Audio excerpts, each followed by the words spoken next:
بسم الله الرحمن الرحيم. السلام عليكم ورحمة الله وبركاته. ازيكم يا حلوين؟ عاملين ايه؟ ان شاء الله تكونوا بخير يا حبايبي يا رب.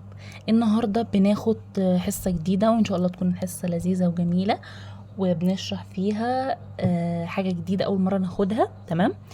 عايزة منكم كده تسموا بسم الله الرحمن الرحيم وتصلوا على النبي عشان ايه ربنا يبارك لنا ونركز جدا. عايزة منكم اول حاجة تعملوا لايك واشتراك عشان ده بيشجعني جدا، وعايزاكم تسموا بسم الله وتركزوا معايا. يلا ركزوا معايا تركيز جامد جدا، عشان كل ما اقول حاجه واسالكم سؤال وانتوا تجاوبوا عليا انا هسقف لكم. ماشي يا حلوين؟ اتفقنا؟ يلا بينا نبتدي في الحصه. بسم الله الرحمن الرحيم. اول حاجه معانا حاجه اسمها الحروف المفخمه. يعني ايه الحروف المفخمه؟ يعني ايه الحروف المفخمه؟ الكلمه نفسها كلمه مفخمه، الحروف المفخمه دي معناها ايه؟ معناها ان حاجه ايه صوتها تخين، حروف قويه. يبقى الحروف المفخمه دي صوتها تخين وحروف قويه وصوتها غليظ جدا. يبقى احنا شبهناها بايه بقى الحروف المفخمه دي؟ انا شبهتها لكم بايه؟ بالاسد. انا شبهت لكم الحروف المفخمه بالاسد لان الاسد صوته قوي وغليظ. احنا معانا الحروف المفخمه شبهناها بايه؟ بالاسد. صوته ايه؟ تخين وغليظ وقوي. ماشي حلوين؟ ماشي. ومعانا حاجة تانية اسمها الحروف المرققة. ايه الحروف المرققة دي؟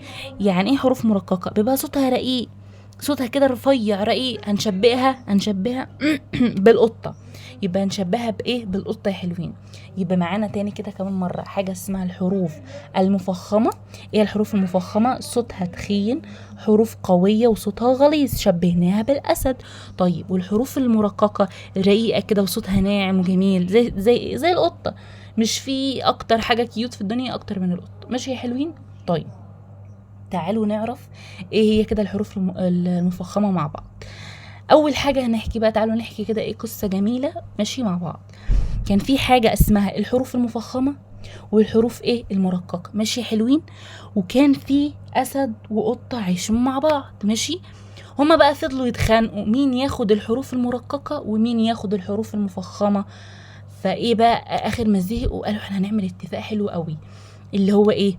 قالوا ايه؟ نصلي على النبي. وقعدوا كده مع بعض واتفقوا سوا. ماشي. اتفقوا قالوا ايه؟ قالوا لبعض، جابوا حاكم وهو اللي حكم بينهم. قال ايه بقى الحاكم ده؟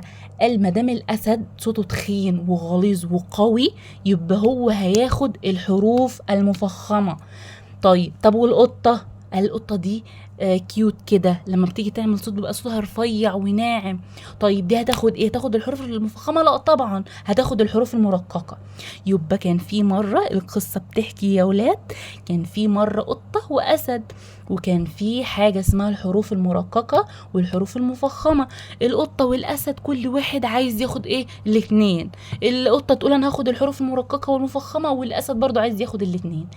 في الاخر خالص جابوا الحاكم قال انا هحكم ان القطه عشان ايه صوتها جميل ورقيق وكيوت وكل حاجه فدي هتاخد الحروف المرققه، والاسد عشان صوته غليظ وهو بقى ملك الغابه وقوي وكده هياخد الحروف المفخمه. يلا بينا نعرف، احنا كده عرفنا القصة. تمام يا حلوين؟ يلا بينا نعرف بقى ايه الحروف المفخمة. الحروف المفخمة بنختصرها في جملة بسيطة. ايه الجملة البسيطة دي؟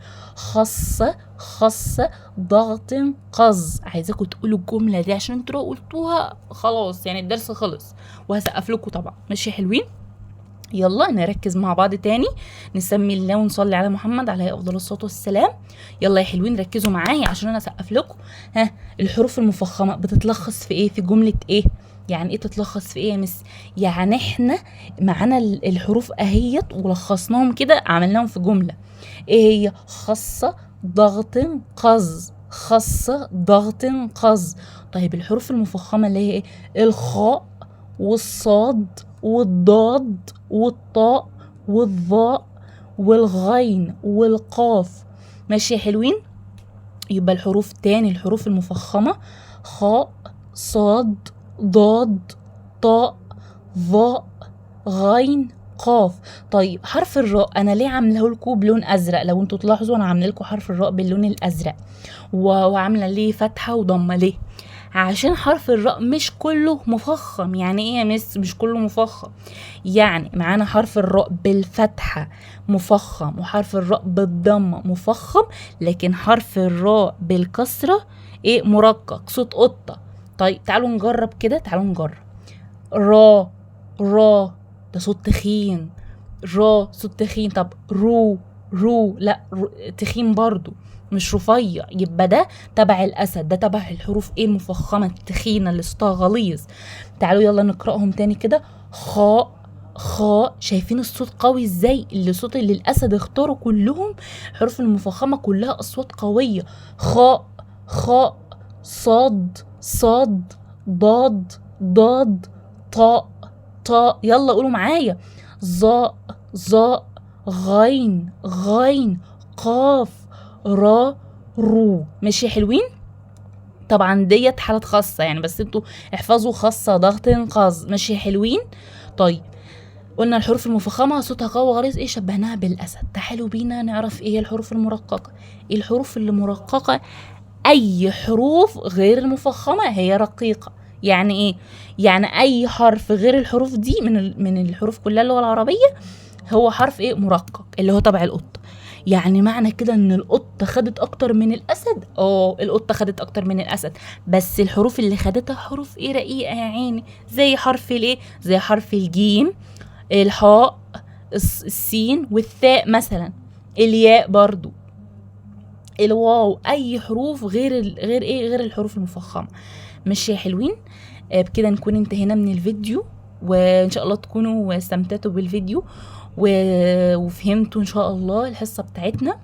والقاكم في فيديو جديد. ما تنسوش طبعا لايك والاشتراك، عشان انا يعني بشرح لكم كل حاجه بطريقه مبسطه وجميله، ويا رب تعجبكم. ما تنسوش اللايك والاشتراك عشان ده بيدعمني اعمل لكم فيديوهات اكتر ان شاء الله.